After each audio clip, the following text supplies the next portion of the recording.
Good morning. This is your AI News Bulletin for August 12th, 2026.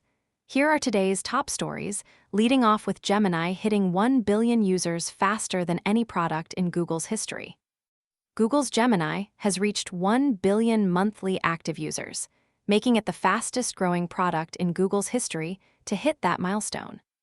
OpenAI's longtime chief operating officer, Brad Lightcap, is leaving the company to start something new, the latest in a string of executive departures.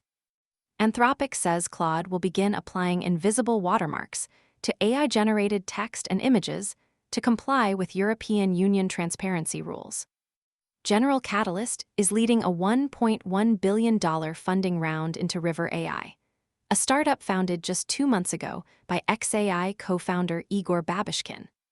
An unreleased Anthropic model made significant progress on the Riemann hypothesis, one of mathematics' biggest unsolved problems, by coordinating 60 subagents over a day and a half. Researchers discovered a way to extract hidden reasoning traces from frontier AI models, revealing potential evidence that some Chinese models were trained by distilling US models. Spotify will label AI-generated artists with AI persona badges and exclude their music from editorial and algorithmic recommendations starting in mid-September. Apple is developing an iOS feature called Apple Reference Image that could let iPhone users prove their photos are not deepfakes by embedding provenance metadata at capture. Researchers disclosed a Zoom screen sharing bug that could have let anyone on a call hijack another participant's device, discovered using fewer than 20 prompts to an AI tool. An IIT Delhi-linked startup called Siren AI Solutions is bringing edge AI hardware and neuromorphic computing to drones and satellites.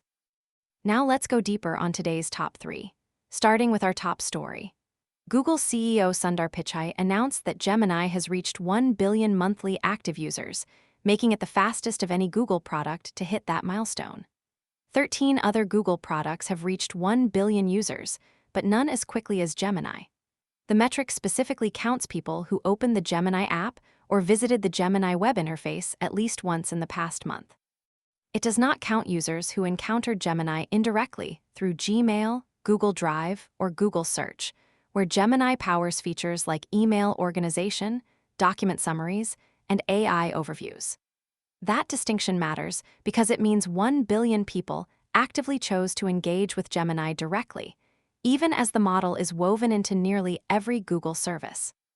Going forward, this user base gives Google a massive distribution advantage as AI competition intensifies, and it signals that Google's strategy of embedding Gemini across its ecosystem, while also offering a standalone product, is working on both fronts.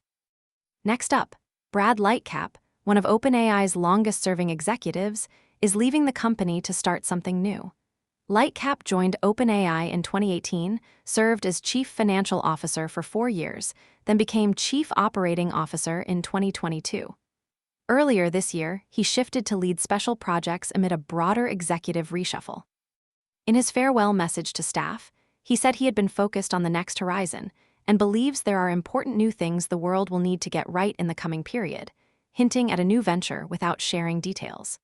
His departure adds to a growing list of top-level exits at OpenAI, including Fidji Simo, who led AGI development, and several other executives in recent months.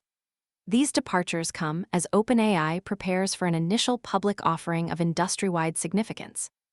The question going forward is whether OpenAI can maintain operational continuity through its IPO while losing key institutional knowledge, and what Lightcap's next venture might look like in an increasingly crowded AI landscape. And finally, Anthropic has pledged to start marking Claude-generated text and images with invisible, machine-readable watermarks to comply with the European Union's AI Act, which took effect on August 2nd. For images, Anthropic will use the C2PA provenance metadata standard, already adopted by Adobe, OpenAI, and Google. For text, Anthropic says an imperceptible watermark will be woven directly into Claude's responses without changing meaning, quality, or readability, though the company has not named the specific technique. These watermarks will be applied globally across Claude's API, consumer app, and other products. New Claude models will include watermarking from day one, while support for existing models is still in progress. Anthropic is working within a 4-month compliance grace period for products that launched before August 2nd. The broader significance is that as major AI providers adopt content provenance standards, the infrastructure for distinguishing AI-generated content from human-created content is taking shape. Whether these watermarks hold up against determined adversaries, and whether other jurisdictions follow the EU's lead, will determine how effective this transparency push ultimately is. Stepping back, today's stories trace a clear arc. AI is scaling up, reaching 1 billion users at Google and pulling in over $1 billion for a 2-month-old startup. At the same time, the industry is grappling with transparency and trust, from Anthropic's watermarks to Spotify's AI labels to Apple's photo authentication. And underneath it all, the technology itself keeps advancing, whether solving math problems or finding security flaws. The race between capability and accountability continues to define this moment. That's your AI News Bulletin for August 12, 2026. See you tomorrow.